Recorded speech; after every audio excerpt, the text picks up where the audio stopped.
저는 엄마들한테도 이제 엄마들이 행복하셔야지 된다. 왜냐면 엄마가 행복하지 않으면 아이한테도 자꾸 별거 아닌 거에 짜증내게 되고 네. 그래서 엄마들이 지금 이런 환경 속에서 좀 더 행복해지는 길이 있을까요? 저는 엄마들이 행복해지기 위해서는 내가 이 세상에 온 이유가 반드시 있을 거고요. 나란 사람을 들여다보면서 내가 언제 가장 편안한 상태가 되는가를 돌아볼 시간이 너무 중요해요. 그래서 항상 제가 강의 나가면 제일 먼저 드리는 말씀이 안녕하세요, 현자빠입니다. 네, 오늘은 제가 특별한 손님을 모시고 우리 80년대생 어머님들한테 위로가 되는 말씀을 좀 들어보려고 합니다. 2021년에 이 아이가 공부에 빠져드는 순간이라는 책을 쓰시고 2023년 6월에 말과 태도 사이라는 책을 쓰신 유정임 작가님 모시고 오늘 말씀을 좀 들어보도록 하겠습니다. 안녕하세요. 소개하신 것처럼 80년대생 어머니들께 힘과 응원을 드려야 되는데 굉장히 좀 무거운 마음으로 나와 있고 오늘 열심히 응원을 좀 드릴 수 있도록 해볼 거고요. 말과 태도 사이라는 이번에 나온 책도 사실은 말로 인한 이 사회의 소통에 관한 이야기입니다. 그래서 전작도 사실은 부모와 자녀의 소통에 관한 책이었고요. 이건 이제 사회 속에서의 우리 인간이 가져야 될 소통의 기본을 놓고 제가 방송 언론에서 30년 이상 일을 했기 때문에요. 얼마나 많은 사람을 만났겠어요. 네. 예, 그분들에 관한 얘기를 좀 추려봤고 내년에도 또 한 권을 마음으로 생각하고 또 있어요. 책을 네, 네. 이번에 이제 여자 얘기를 쓸 겁니다. 네. 내 아들의 여자, 네. 내 남편의 여자, 나란 여자, 네. 우리들의 여자. 이게 어떻게 보면 여성이 사회 속에서 가졌던 역할에 대한 남성과의 소통, 성을 떠난 인간과 인간과의 아주 은밀한 소통을 얘기하는 또 다른 책이 될 것 같아서 이러다 정말 대통령 가기 전에 소통 전문가 될 것 같습니다. 제가 유정임 작가님을 평소에도 너무너무 진짜 존경하고 롤모델로 삼고 싶은 분이셨고 그렇게 했던 이유 중에 하나는 저도 이제 육아서를 냈지만 지난 2년, 3년 동안 엄마들하고 굉장히 많은 소통을 하다 보니까 엄마들이 공통적으로 가지고 있는 고민이 이제 불안감, 네. 그리고 조급함, 특히나 워킹맘들 같은 경우는 항상 그 아이한테 뭔가 많이 못 해주는 것 같은 죄책감이 있으시더라고요. 근데 그 부분에 있어서 유정임 작가님은 아까 말씀하신 것처럼 30년 동안 언론에서 이제 굉장히 또 언론사에서 일하시면서 성공한 커리어를 가지셨는데 그 많은 거를 다 어떻게 잘 하셨는지 그리고 거기서 어떤 갈등들이 있었을 텐데 그거에 대해서 엄마들한테 경험 좀 나눠주시면 어떨까 싶어서요. 가끔 그렇게 얘기하잖아요. 인생을 다시 되돌아간다면 언제로 돌아갈래? 저는 단칼에 자릅니다. 안 돌아갈래. 정말 너무 열심히 살았어. 네. 그만큼 그냥 한 번 살면서 만족을 했다기보다 최선을 다한 삶이었고요. 지금 아마 어머님들도 최선을 다해서 일을 하고 계실 거예요. 제가 그 히말라야 안나푸르나에 다녀온 적이 있습니다. 5,000m 정말 설산이죠. 거기를 올라가면서 저희 아이들이 아주 어렸을 때예요. 그때 아이들을 앉혀놓고 지도를 보여주면서 그런 얘기를 한 적이 있어요. 엄마는 오늘부터 이 지도의 줄기를 따라서 산을 걸어 올라가기 시작할 거야. 너희들이 각자의 일을 정말 잘해주면 엄마는 여기까지 안나푸르라는 곳까지 무사히 올라갈 텐데 걱정을 끼치면 엄마하고 연락이 안 될 텐데 엄마하고 너희는 탯줄로 묶여있던 사이이기 때문에 마음으로 신호가 와. 잘해줄 수 있지? 하니까 그 어린애들이 고개를 끄덕끄덕 하는 거예요. 그리고 그 설산을 오르면서 사실 그 생각을 했습니다. 산을 오르는 그 과정이 꼭 제 인생 같은 거예요. 5,000m까지 너무 힘들었는데요. 죽을 것 같은 고비에 이제 그만해야겠다라고 주저앉으면 상상할 수 없는 비경이 펼쳐지는 거예요. 그 비경을 보고 다시 일어서는 거죠. 그게 꼭 흡사 제 인생 같았어요. 그 안나푸르나 등반을 다녀오고 나서 인생은 나한테 끊임없는 비경을 선물하고 있구나. 내가 찾지 않았을 뿐이고 보이지 않은 곳에도 많은 비경이 있을 거야 라는 생각을 하니까 그런 것들이 좀 견딜 수 있는 힘을 주게 된 것 같고 저는 뭐 이런 제사가 파티인 줄 알았어요. 6대 종부, 13번의 제사. 예, 정말 파티인 줄 알았는데 파티는 아니었고 너무 힘들었습니다. 근데 이제 20년쯤 제가 그 10번이 넘는 제사를 모시고 남편이 이제 제사를 좀 줄이자고 그래서 지금은 좀 많이 해방이 됐는데요. 그렇게 참을 수 있었던 건 가족들의 힘이었던 것 같아요. 울고 떼쓰면서도 비경을 보여주는 아이들 죽을 것 같은데 한 번씩 쉬어갈 수 있는 그 타임이 있다는 거요. 굉장히 중요한 부분인 것 같습니다. 그것 때문에 살 수 있었던 것 같아요. 근데 저는 이제 그 많은 엄마들을 만나면서 이런 생각이 좀 드는 게 왜 이렇게 지금 80년대생 엄마들은 힘들어야 하는가. 왜냐면 우리가 여성분들이 경제 생활을 하게 된 게, 사회 진출을 하게 된 게 그 세대였고, 그러다 보니까 굉장히 치열한 경쟁을 남자들하고 똑같이 입시는 물론이고 이제 취업과 그 취업 이후에도 똑같은 경쟁을 했는데 결혼을 하면서는 어쩔 수 없이 여성분들한테 희생을 좀 강요하는 사회 분위기잖아요. 그러다 보니까 이제 애를 낳고 나서는 자기의 경력을 포기하고 이렇게 아이와 그 하찮은 것 가지고 자꾸 애와 씨름하고 싸우고 이런 것들 때문에 굉장히 그 절망감을 느끼는 것도 같고. 근데 왜 이렇게 우리가 80년대생 엄마들이 힘들어야 될까요? 제가 그 머리 하러 다니는 헤어숍에 그 주인하고 그 얘기를 했어요. 그분은 81년생이시래요. 본인은 그 책을 읽고 공감하지 못했다고 저한테 얘기하시더라고요. 그래서 제가 이게 개인 차이일까? 라는 생각을 했는데 저는 언론의 책임도 있다고 생각해요. 80년대생이 다 불쌍하다고 하니까 괜찮았던 나마저도 내가 슬퍼야 하는 거 아니야? 라는 생각을 사실 하게 된 어떤 역설적인 부분도 있고요. 실상 힘들 수도 있어요. 왜냐하면 저희 때만 해도 후나미로 살아온 세대예요. 아들과 딸이란 드라마가 있었고 오빠 하나 잘 되면 온 집안의 아이들이 잘 된다 해서 그럴 땐 저희는 그냥 후나미로 사는 것이 귀남이 아니어도 그러려니 했어요. 그렇게 받아들였던 세대와 80년대생들은 어떻게 보면 물리적으로는 저희가 더 힘들었죠. 저희는 육아휴직 2달이었거든요. 근데 지금 더 나아졌잖아요. 그리고 남편들이 한다 안 한다 해도 지금 좀 더 도와주잖아요. 근데 왜 더 힘들까요? 저희처럼 그러려니 했던 세대와 그러려니가 안 된 세대들에 태어난 그런 자극적인 언론 미디어의 힘들이 자꾸 내 마음을 밀어내는 그것 때문이 아니었을까. 모 대학원에 여성학 2기 시험을 봤었는데요. 1기 전 선배들이 있었던 거면 그때가 여성들이 대학을 정말 많이 가고 저희 한 몇 년 위에 선배들이 일하는 여성의 리더가 된 1세대 계층이라고 생각이 돼요. 그렇게 생각이 되는 걸 보면 그때도 정말 힘들게 올라갔거든요. 공부한 여성이 많지 않았기 때문에 되게 독하게 끝까지 남으면 어느 정도의 자리를 차지할 수가 있었어요. 근데 이제 80년대생들은 전반적으로 많이 대학을 가면서 그 안에 경쟁이 또 있었던 거죠. 그 성취가 저희 때보단 덜 되는 거예요. 숫자가 많아지니까. 그러니까 거기서 오는 어떤 무력감, 그러면 나란 사람이 공부했는데 인정받지 못하는 마음, 그것 때문에 언론에 보면 또 이 미디어에 성공한 사람만 또 이렇게 비춰주잖아요. 그런 무력감 때문에 더더욱이 그런 공허함을 느끼시는데요. 불안함은요. 80년대생, 70년대생, 90년대생, 2000년대생 엄마의 불안함은 똑같습니다. 불안함이 없으면 저는 엄마 아니라고 생각해요. 즐거운 불안함이고요. 설레는 불안함이고요. 그런데 또 그 엄마의 본능으로 그 불안함을 이기실 수 있을 거라고 저는 생각해요. 불안함이 참 이게 사실은 80년대 엄마들만이 아니라 저도 그렇고 늘 네. 불안하고 뭔가 안 하고 이렇게 편하게 쉬면 죄책감이 항상 들고 뭔가 뒤처지는 것 같고 그러다 보니까 또 아이들한테 뭔가 이렇게 시키게 되는 것 같은데 저는 엄마들한테도 이제 엄마들이 행복하셔야지 된다. 왜냐면 엄마가 행복하지 않으면 아이한테도 자꾸 별거 아닌 거에 짜증내게 되고 네. 그래서 엄마들이 지금 이런 환경 속에서 좀 더 행복해지는 길이 있을까요? 좀 우스갯소리를 제가 올라오면서 페이스북에 제가 저희 아이 어렸을 때 그 놀이기구 태운 얘기 썼거든요. 큰아이가 6살 때 놀이기구를 타러 놀러를 갔는데 작은 아이랑 음료수 사러 갔다 온 사이에 저희 남편이 보기만 해도 너무 아찔한 놀이기구에 저희 큰아이를 태운 거예요. 깜짝 놀랐어요. 애 어디 갔어? 그랬더니 저걸 탔대요. 그런데 그게 3분이었는데요. 3분 동안 제가 정말 저희 남편한테 할 수 있는 유기란 저걸 다 한 것 같아요. 저 애가 얼마나 겁이 많은지 당신이 알고 저걸 태웠냐. 아이가 진짜 탄다고 했느냐. 막 닥달을 했는데 제 닥달을 다 받고 저희 남편이 한 얘기가 딱 한마디였어요. 가만히 있더니 기다려봐. 그 내성적이고 수줍은 아이가 내려올 때까지 전 지옥을 경험했어요. 쟤 기절하면 어떡하지? 너무 놀랬을 거야. 근데 3분이 지나고 그 수줍은 아이가 내려와서 저한테 재밌었어요 라고 말을 하는데 제가 정말 큰 걸 2개 깨달았습니다. 첫 번째는 사랑이란 이름으로 이 아이에게 줄 기회를 뺏을 뻔했구나 라는 생각 하나. 2번째, 육아에 있어서는 남편과 맞장구를 맞춰야겠구나. 사실 엄마들 입장에선 기다려봐 라는 얘기 못합니다. 안 태우죠. 차라리 그거 무서울까 봐 못 태워요.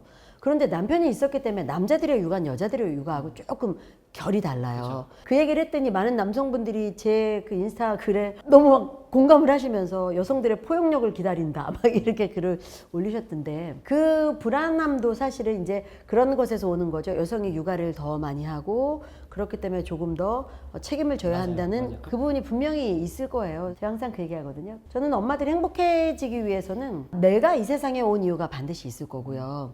나란 사람을 들여다보면서 내가 언제 가장 편안한 상태가 되는가를 돌아볼 시간이 너무 중요해요. 그래서 항상 제가 강의 나가면 제일 먼저 드리는 말씀이 우리 아이는 어떤 아이일까요? 라고 하지 않고 나는 어떤 엄마일까요?를 먼저 얘기하거든요. 그래서 내 상태가 어떨 때 불안해지고 그럼 아이도 따라 흔들리니까요.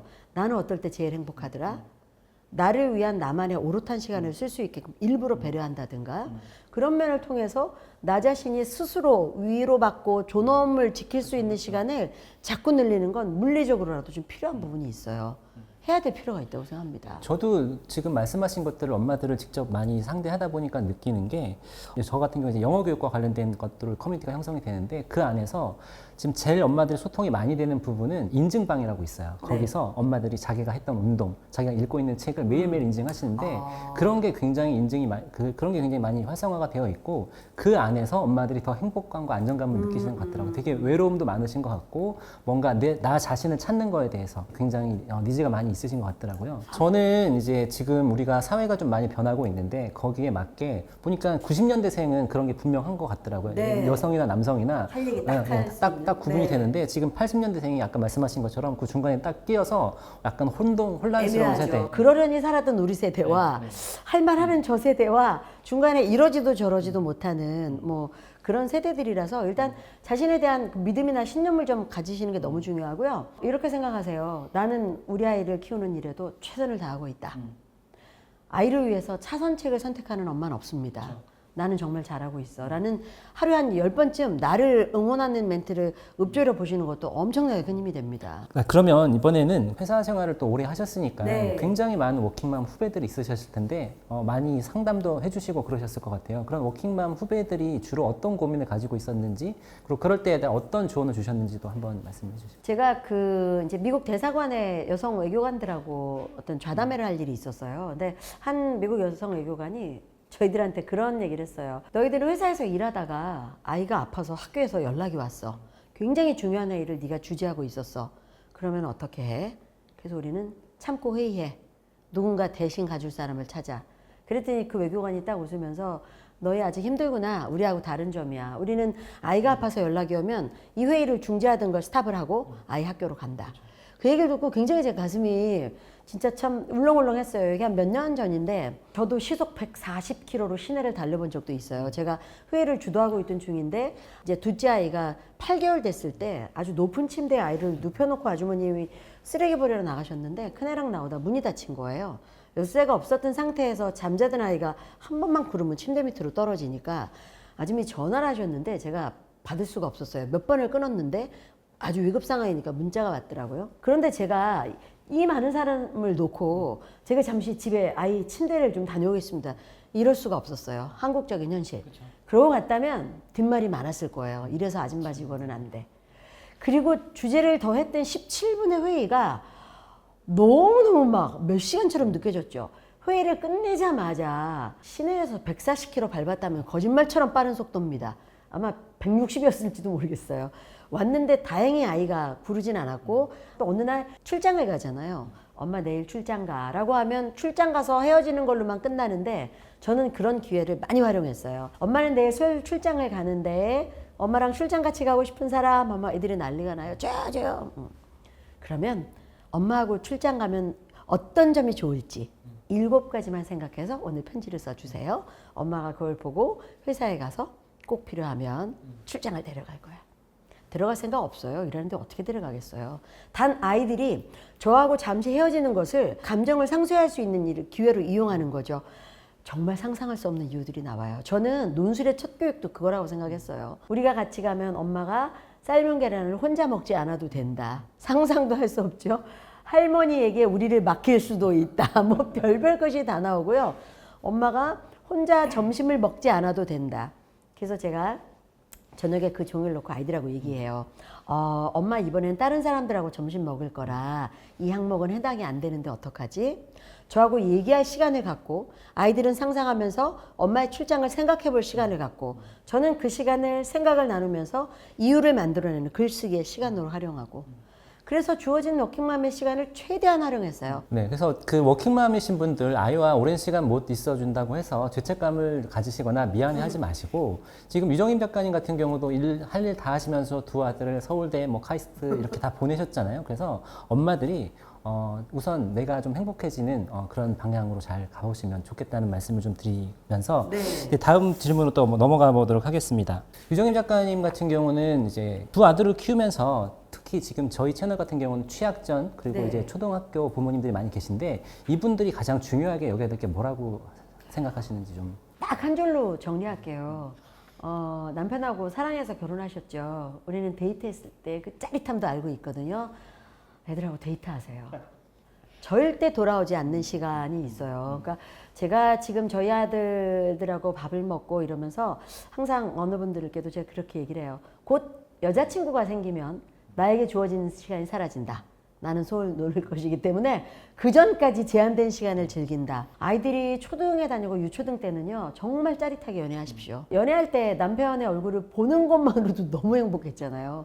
그리고 너무 이렇게 막 긴장이 돼서 아이하고 이렇게 그 손을 잡아주고 안아주고 그런 스킨십 하나하나도 얼마나 설렜습니까? 그것처럼 아이하고의 스킨십을 즐기시고요. 막 아이를 안는 게 너무 행복하고 그럴 수 있다라면 저는 다 해결된다고 생각해요. 그 단계가 없었던 친구들이 그 뒤에 부모와의 소통이 너무 힘들어져요. 그래서 저희 작은 아이가 이러더라고요. 엄마, 내 친구들은 엄마하고 손잡는 게 되게 이상하대.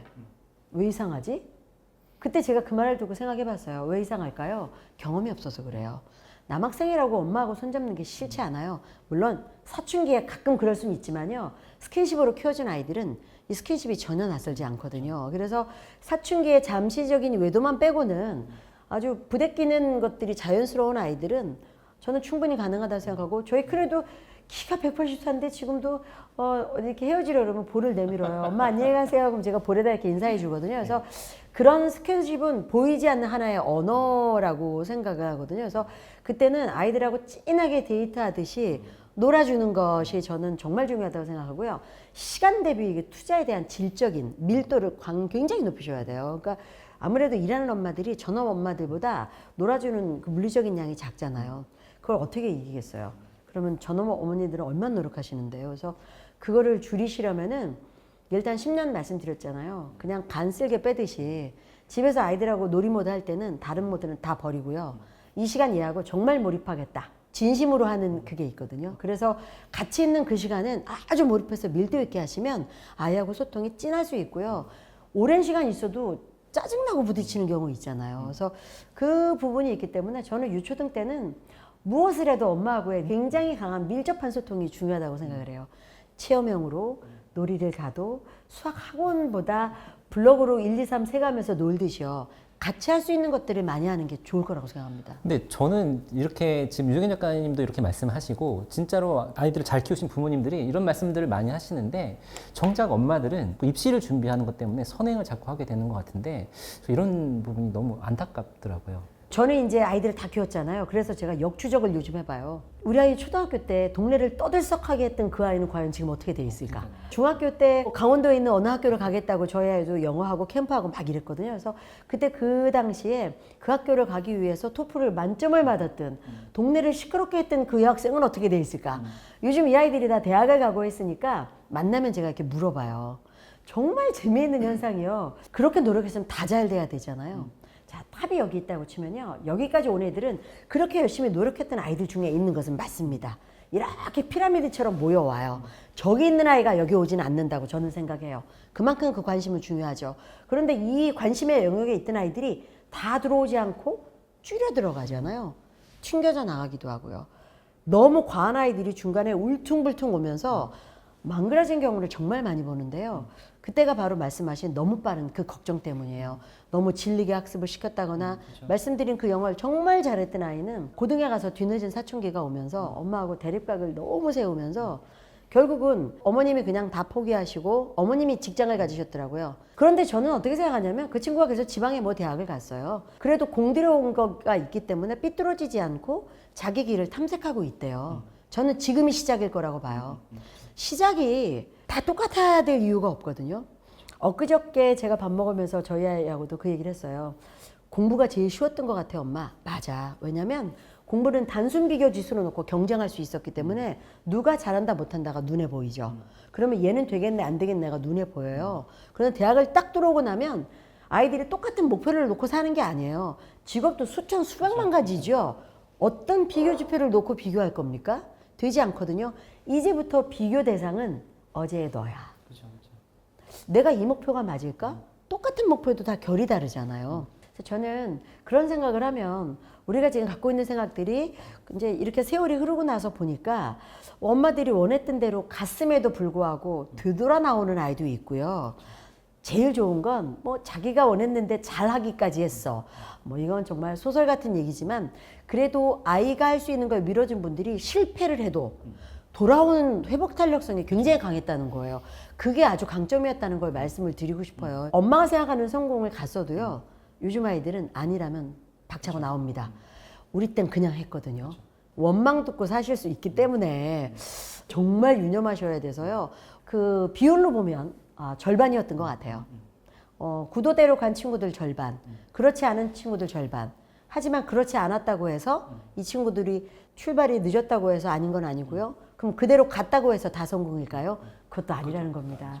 그래서 대학에 들어가고 나면 또 다른 스타트가 있어요. 엄마가 관여할 수 없는 이 아이만의 스타트가 있는데 이 아이가 이 스타트를 잘하기 위해서는 엄마가 수학준도 챙기신 게 아니고요. 어려서 10년 동안 챙겨준 이 아이의 인성입니다. 그걸로 이 아이가 힘있게 두 번째 스타트를 할 거라고 생각해요. 현재 교육은 산업혁명이 일어나던 200년 전에 만들어진 커리큘럼이고 그래서 지금 우리가 좀 고민해봐야 될 거는 우리 아이들을 어떻게 키우는 게 더 맞을 거냐에 대한 고민들을 많이 하고 계신데 작가님이 생각하시기엔 앞으로 꼭 필요한 미래 인재 역량은 어떤 걸까요? 아무리 세상이 바뀌어서 컴퓨터가 다 해줘도요. 다룰 줄 아는 사람이 제대로 지식을 얻어낸다는 거거든요. 이건 굉장히 다른 포인트라고 생각을 해요. 그래서 마찬가지로 이제 뭐 직업이 없어져라고 얘기하지만